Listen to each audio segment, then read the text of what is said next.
Bonjour à tous, j'espère vous retrouver en pleine santé. Dans cette séance, je vais partager avec vous un exercice très intéressant qui concerne les étudiants de la deuxième baccalauréat. Donc, en ce qui concerne bien sûr la matière de la physique, électricité, on va aborder bien sûr dans ce sujet-là un circuit montage RC, RL.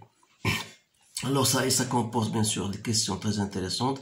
Donc je vais lire et vous allez bien sûr suivre avec moi comment on répond à ce genre de questions. Donc on réalise un circuit électrique en série comportant une résistance R, un condensateur et un générateur de force électromotrice E égale à 6 volts.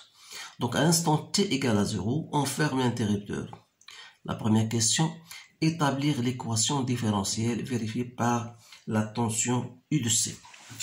Alors là, bien sûr, ce problème-là, donc les premières questions, ce sont toujours des questions faciles. Donc vous avez un montage comportant une résistance et un condensateur. Donc lorsqu'on ferme un interrupteur, c'est-à-dire on est bien sûr en train de charger le condensateur. Donc on aura bien sûr la relation suivante, UC plus UR égale à E. Donc, sachant bien sûr que UCQ égale à CUC, donc, c'est-à-dire, puisqu'on voudrait UR c'est RI, c'est-à-dire R, c'est-à-dire I, c'est quoi? C'est la DQ sur DT, donc c'est RC DUC sur DT. Donc, la relation, ça devient UC plus RC DUC sur DT égale à E. Ou bien encore, DUC sur DT, je divise par 1 sur RC, UC égale à E sur RC. Donc voilà l'équation différentielle vérifiée par U de C. On vous donne bien sûr, voilà, sachant que UC égale à A plus B exponentielle de alpha T est une solution bien sûr de cette équation différentielle. Donc la question c'est de déterminer A, B et alpha. Donc il suffit bien sûr de chercher DUC sur DT. Donc DUC sur DT à partir de cette formule-là, à partir de cette relation-là, c'est la dérivée de A, c'est une constante, il reste B alpha exponentielle de alpha T. Donc on remplace dans l'équation différentielle, on aura la relation suivante. Donc A plus B exponentielle de alpha T. Je fais entrer E sur RC égale à 0. Donc je peux exprimer B alpha exponentielle T en facteur de alpha plus 1 sur RC plus A moins E sur RC égale à 0, ce qui va me permettre de dire que alpha égale à moins 1 sur RC et A moins E égale à 0, ça veut dire que A égale à E. Donc on revient toujours aux conditions initiales, sachant que à T égale à 0, on a UC égale à A plus B, d'après cette relation-là, égale à 0, c'est-à-dire que B égale à moins E, d'où U de C, ça devient E en facteur de 1 moins exponentielle de moins T sur taux. On va noter taux 1, bien sûr, à partir de l'énoncé. Maintenant, écrire l'expression de UC, puis déduire U et de R. Donc, j'ai déjà fait cette relation-là. Donc, je m'excuse. Donc, on est arrivé à UC égale à E, 1 moins exponentielle de moins T sur taux 1. Alors, déduire UR. D'après la relation UC plus UR égale à E, donc on peut dire que UR n'est autre que E moins U de C. C'est-à-dire, ça donne E exponentielle de moins T sur taux 1. Avec taux 1, bien sûr, c'est RC. Ce sont des questions faciles, donc on va passer maintenant à d'autres questions. À l'aide d'un système informatique, on étudie la variation UC sur UR en fonction de temps. On obtient, voilà l'enregistrement, bien la figure, que vous voyez devant vous. Donc ça représente UC sur UR en fonction du temps. Donc la première question montre que UC sur UR égale à l'exponentielle de T sur T1 moins 1. Donc là, bien sûr, il suffit de remplacer. Donc UC de T sur UR sur T égale à quoi? UC, c'est déjà, on a trouvé UC, c'est E1 moins exponentielle de moins T sur T1 que je divise par UR. Et UR, je l'ai déjà trouvé. C'est bien UR où j'ai fait. Donc c'est E exponentielle de moins T sur T1. Donc je simplifie. Donc il reste quoi? Il reste 1 moins exponentielle de moins T sur T1 que je divise par exponentielle de moins T sur T1. Donc il suffit ici de multiplier par exponentielle de T sur T1 de haut et de bas. Donc vous allez obtenir, je multiplie ce terme-là par l'exponentielle de T sur T1 de haut et en bas. J'obtiens l'exponentielle de T sur T1 moins exponentielle de 0, ça devient 1 sur 1.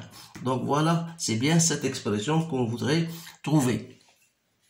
Maintenant, je passe à l'autre question. Déduire de la figure la constante T1 du dipôle RC. Et puis vérifier que R égale à 40 ohms. Donc, l'expression de T1, c'est pour l'obtenir, bien sûr, à partir de la figure. Vous allez UB en fonction de temps, on vous donne UB en fonction de temps. Donc, pour déterminer T1, et on revient à notre courbe là. Donc, qu'est-ce qu'il faut faire? Pourquoi on vous a donné, bien sûr, cette expression-là? Donc, lorsque vous allez remplacer T par T1, vous allez obtenir la raison. Donc, AT égale à T1. Vous allez obtenir UC sur UR égale à E moins 1. C'est-à-dire, c'est 1,7. Puisque E égale à 2,7, donc moins 1, c'est 1,7. Alors, vous allez revenir, bien sûr, à votre courbe. Et vous allez chercher la valeur de 1,7. Donc, vous savez bien sûr, pour utiliser ça, vous avez entre 0 et 1, vous avez 10 gradations. C'est-à-dire que chaque gradation représente 0,1. Donc, pour aboutir à 0,7, donc 1,7, vous allez monter à cette gradation. Donc, ça fait 5, 1 et 2. Donc, c'est bien cette valeur-là. Donc, vous faites la projection. Donc, vous tombez directement sur la valeur. Ici, donc, ça représente 20 millisecondes. Donc, taux égal à 20 millisecondes. Donc, voilà. Donc, alors, pour trouver la valeur de R, sachant que T1 égale à RC, donc, d'ici, on peut en conclure que T1 égale R égale à T1 sur C, c'est-à-dire 20 millisecondes. N'oubliez pas de convertir sur C. On vous donne C 500 microfarads, donc 10 moins 6. Donc, c'est bien 40 ohms. Maintenant, on vous dit de calculer l'énergie emmagasinée dans le condensateur en fin de charge. Donc, vous savez que lorsque, d'une façon générale, l'énergie emmagasinée dans un condensateur s'écrit sous cette forme-là. 1 demi C UC en fonction de temps au carré. Alors là, en fin de charge, UC, ça tend vers E. Alors là, EC, ça devient 1 demi C E au carré. Donc, il suffit de faire votre calcul. Donc, 510 moins 6 fois E, c'est 36. Donc, ça vous donne 9, 10 moins 3 joules. Maintenant, on passe à deuxième chose.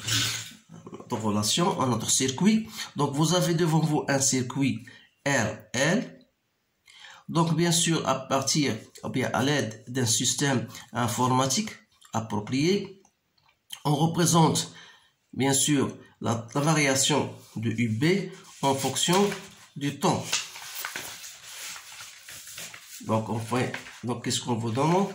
On vous dit d'abord, on obtient un enregistrement représenté de la variation UB en fonction du temps. Premièrement, vous allez chercher, établir l'équation différentielle vérifiée par l'intensité du courant. Alors là, qu'est-ce que vous allez faire? Donc, à partir de notre relation, donc, U, R plus U de la bobine UL égale à E. Alors là, donc vous avez UR, c'est RI, plus L DI sur DT, plus RI égale à E. C'est bien. Alors, vous avez donc L DI sur DT plus R I égale à E. Ou finalement, j'obtiens la relation DI sur DT plus R sur LI égale à E sur L.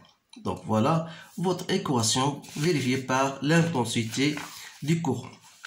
Vérifiez que U de T est égal à I0 1 moins l'exponentielle de moins T sur T2 est une solution de l'équation avec I0, c'est l'intensité du courant dans le régime permanent. Donc il suffit de faire votre dérivée et de remplacer dans l'équation, bien sûr, pour obtenir ou bien pour vérifier quelle est la solution. Alors dI sur dt, à partir de cette formule-là, c'est I0 sur T2 exponentielle de moins T sur T2. Donc si je remplace dans l'équation, j'aurai I exponentielle de moins T sur T2 plus R sur L fois I, c'est-à-dire I0 moins I0 exponentielle de moins T sur T2 moins E sur L et doit être égal à 0. Autrement dit, si je mets I0 l'exponentielle de moins T sur T2 en facteur, j'aurai 1 sur T2 moins R sur L plus R I0 moins E sur L égale à 0. C'est-à-dire que T2, ça, ce terme-là égale à 0 et l'autre terme égale à 0, ça veut dire que T2 égale à L sur R plus R et E, bien I0 égale à E sur R plus R. Donc il suffit que I0 prendre cette valeur et que T prendre cette valeur pour que bien sûr cette solution vérifie bien sûr l'équation différentielle ci-dessus. Maintenant, montrez que U de B, c'est-à-dire la tension entre les bornes de la bobine, égale à R I0 exponentielle de moins T sur T2 plus R I0. Alors là, U de la bobine, c'est quoi? C'est E moins UR d'après la relation de la loi de l'additivité. C'est-à-dire que U de B égale à E moins UR, c'est quoi? C'est RI, c'est-à-dire RI0, 1 moins exponentielle de moins T sur T2. Donc, si je continue ici, donc ça sera E moins RI0 plus RI0 exponentielle de moins T sur T2. Donc, c'est toujours E moins R. I0, je connais sa valeur, c'est R, c'est E sur R plus R I0 exponentielle de moins T sur T2. Donc, si je fais au même dénominateur, j'aurai R, E, avec RE, ça se débarrasse, on se débarrasse de RE, donc il reste R, bien sûr, R, E sur R plus R I0 exponentielle de moins T sur T2. Alors là, comme E sur R plus R, E sur R plus R, c'est I0, donc c'est R I0 plus R est 0, l'exponentielle de moins t sur taux2. Eh bien, c'est notre expression qu'on voulait trouver. Trouver la valeur de taux2 d'après l'enregistrement.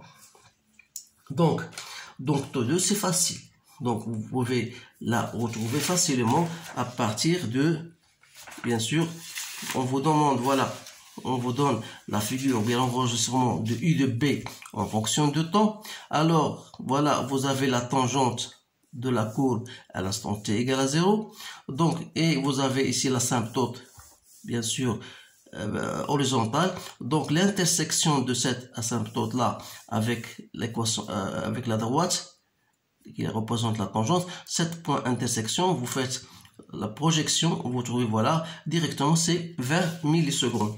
Donc taux2, c'est bien 20 millisecondes. Donc, on a bien terminé avec ce nombre de questions. Maintenant, on passe à la quatrième question, qui est la question la plus importante, qui est un peu difficile normalement.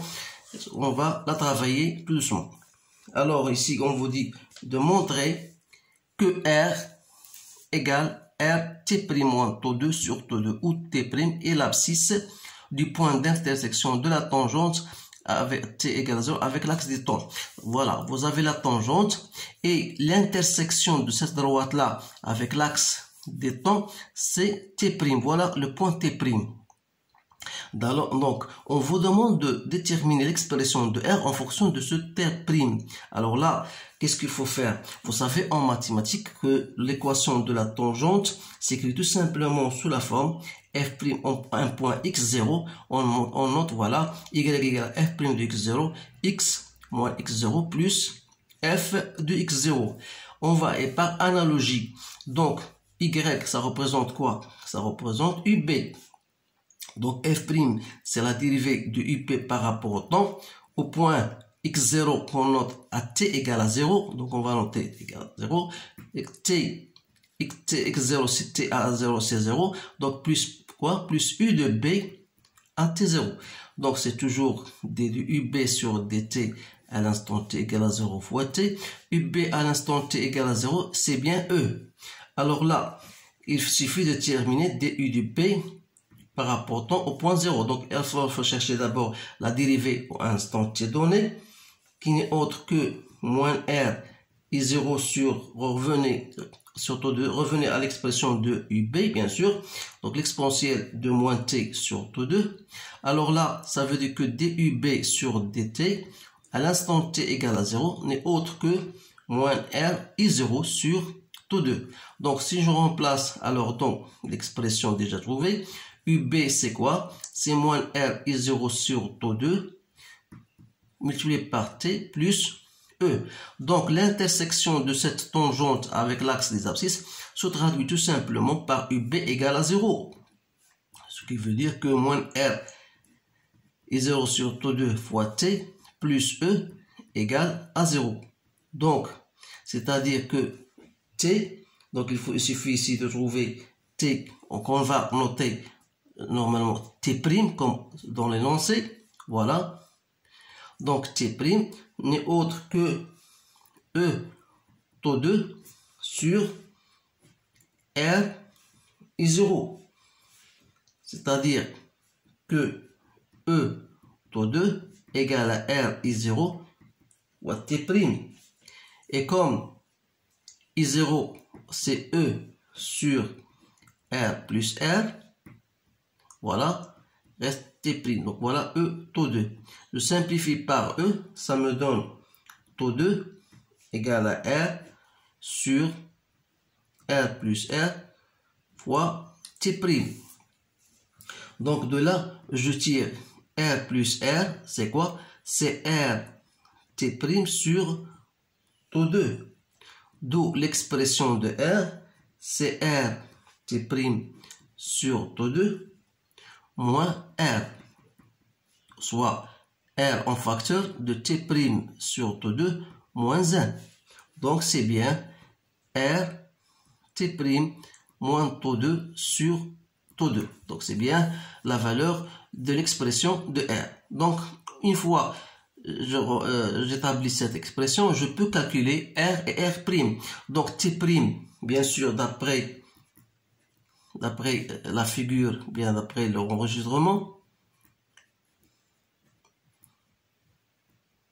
on a T', c'est quoi? Vous avez ici 2 gradations. Alors là, de 0 à 20, il y a 10 gradations. Ça veut dire que chaque gradation, ça représente 2 millisecondes. Puisqu'on a 2 gradations, ça fait 4 millisecondes. Plus 20, ça fait 24 millisecondes. Voilà. Donc, une fois j'ai trouvé T', je peux alors chercher R. R, c'est quoi? C'est 40. R, 24 moins 20, que je divise par 20. Donc, ça me donne 8 ohms. Voilà l'expression de R. Et finalement, L, c'est quoi? C'est R plus R fois taux 2. Donc, c'est 40 plus 8 fois 20, 10 moins 3 en secondes, bien sûr. D'où L, je trouve, c'est 0,96 Henry. Voilà l'expression de L. Donc, vous remarquez bien sûr que c'est un exercice très intéressant. C'est pour cette raison-là que je voudrais bien le partager avec vous. Et surtout la dernière question. Alors, je vous souhaite une bonne chance et je vous dis à bientôt.